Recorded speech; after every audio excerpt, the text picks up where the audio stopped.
Philippines has dynamic security issues which are continuously challenged by both local and international threats and forces.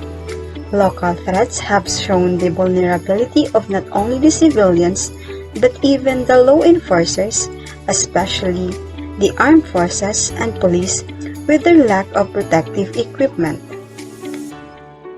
As pointed out by the past Philippine National Police Chief General Tybalt Sinas, they will be acquiring more bulletproof vests, which could entail high importation cost of personal armors.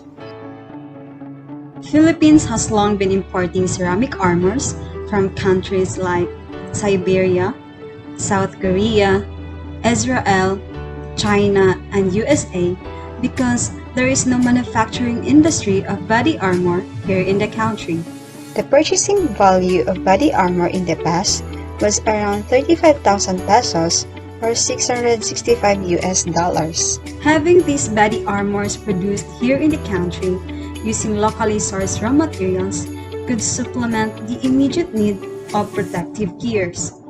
A local body armor worn by Philippine armed personnel is the vision of this research project with the title Development of Alternative Ceramic Armor Plates from Philippine Silicates for Philippine Armed Personnel, which started last March 1, 2021. The project team is headed by Dr. Ivelyn C. Bernardo Arugay with fellow researcher Dr. Raymond Vera Bertudazo from the Ceramic Engineering and Material Science and Engineering programs of the Department of Materials and Resources Engineering and Technology of MSU IIT.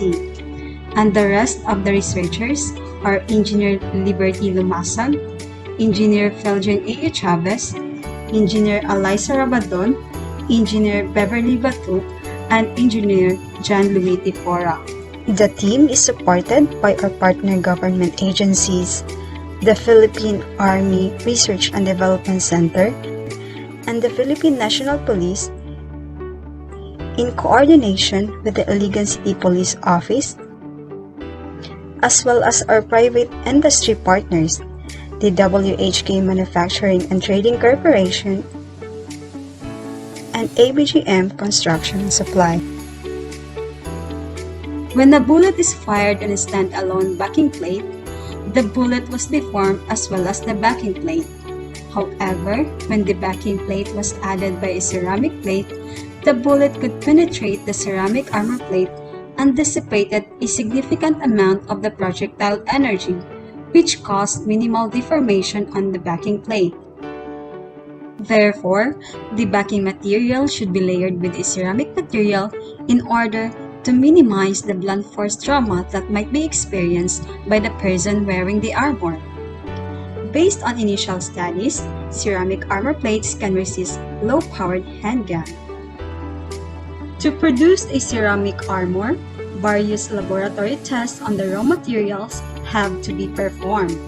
A model will then be developed in order to form a mold, which will then be used to cast the ceramic armor plate. The produced ceramic armor will then undergo ballistic tests to evaluate its performance against bullet penetration. A successful ballistic test result of the CAPPS armor will mean immediate supply of protection to our police officers and armed forces.